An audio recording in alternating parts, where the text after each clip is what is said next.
জুলাই অভ্যুত্থানের বর্ষপূর্তি অনুষ্ঠানে যোগ দিতে চট্টগ্রামে ভোর হতেই স্টেশনে আসতে থাকেন জুলাই যোদ্ধা ও ছাত্র জনতা।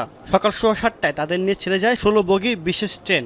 এ সময় দেরিতে হলেও জুলাই ঘোষণা বড় প্রাপ্তির বলে জানান ছাত্র জনতা।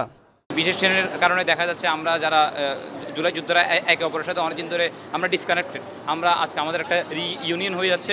নেক্সট জেনারেশন এটা দেখে যাতে এটা বুঝতে পারে যে জুলাইতে একটা আন্দোলন হয়েছিল, ফেসিস্ট সরকারদের পতন ঘটেছিল এই আন্দোলনের মাধ্যমে। এদিকে রংপুর থেকে ছাত্র জনতাকে নিয়ে বিশেষ ট্রেন সোমবার রাত 11:30টার দিকে রওনা হয়। ট্রেনটি সকাল 8:30টায় ঢাকায় পৌঁছায়।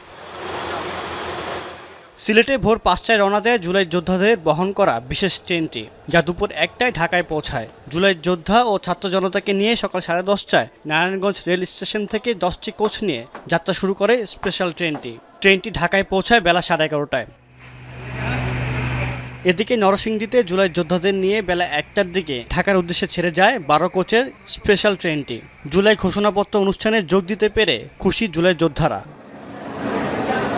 তবে রাজশাহীতে বিশেষ ট্রেনটি যাত্রা উপযোগী নয় দাবি করে স্টেশনের প্ল্যাটফর্মের রেলপথে অবস্থান নিয়ে বিক্ষোভ করে জুলাই যোদ্ধারা। পরে সকাল 8টার দিকে জুলাই যোদ্ধাদের একাংশকে নিয়ে ঢাকার উদ্দেশ্যে ছেড়ে যায় বিশেষ ট্রেনটি। এরপরও কিছু সংখ্যক শিক্ষার্থী ঢাকাগামী সিল্ক সিটি এক্সপ্রেস ট্রেনটিকে আটকে রাখে।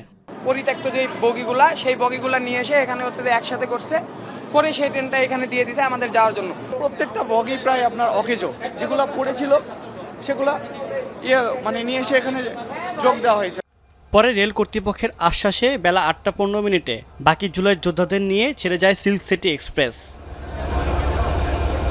সাদ ইসলাম শামস, এখন।